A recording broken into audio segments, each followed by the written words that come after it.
Alors j'ai été amené dans mon parcours de vie l'année passée à me poser de réelles questions existentielles sur le sens que je voulais réellement donner à ma vie, une remise en question vraiment sur nos méthodes de consommation.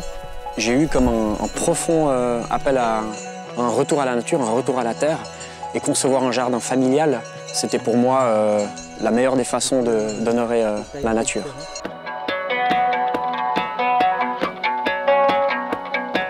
Moi, c'est Adrien Delame, j'ai 28 ans, je suis marié et père de 2 merveilleux enfants. Pour moi, le fait de concevoir un jardin, ça va bien au-delà du simple potager.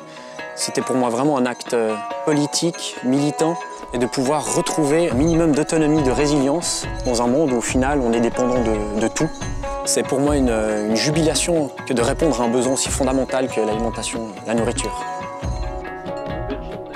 La question qui fait débat, c'est pourquoi est-ce qu'en forêt, et sans aucune intervention, tout pousse de manière naturelle, sans arrosage, sans intrants, sans engrais, et en finalité, qu'est-ce qui aboutit? On a un arbre de 20-30 mètres.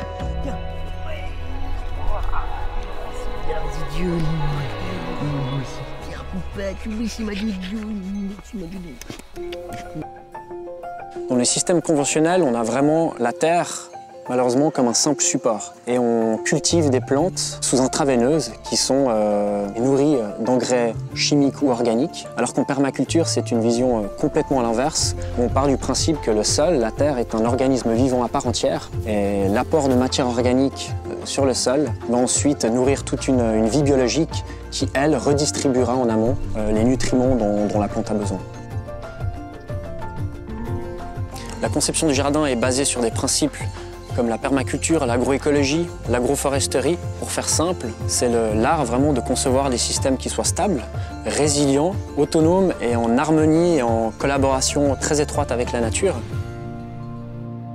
La permaculture se base sur le biomimétisme, c'est-à-dire elle s'inspire des écosystèmes naturels, en particulier celui de la forêt, car c'est de loin celui le plus riche de notre planète, et de retranscrire, intégrer toutes ces observations dans tout projet agricole.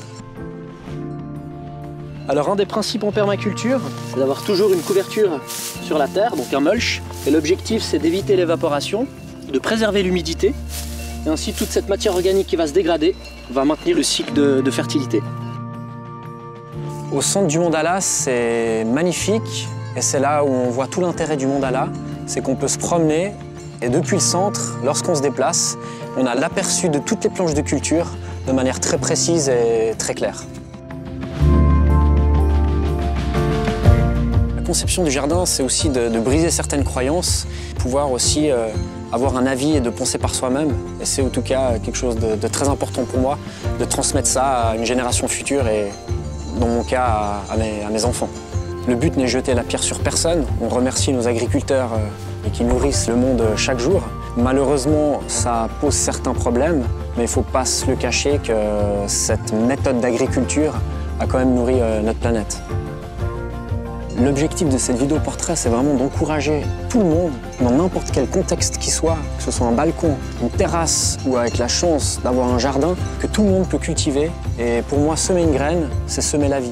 Alors revégétalisons nos contextes et semons la vie.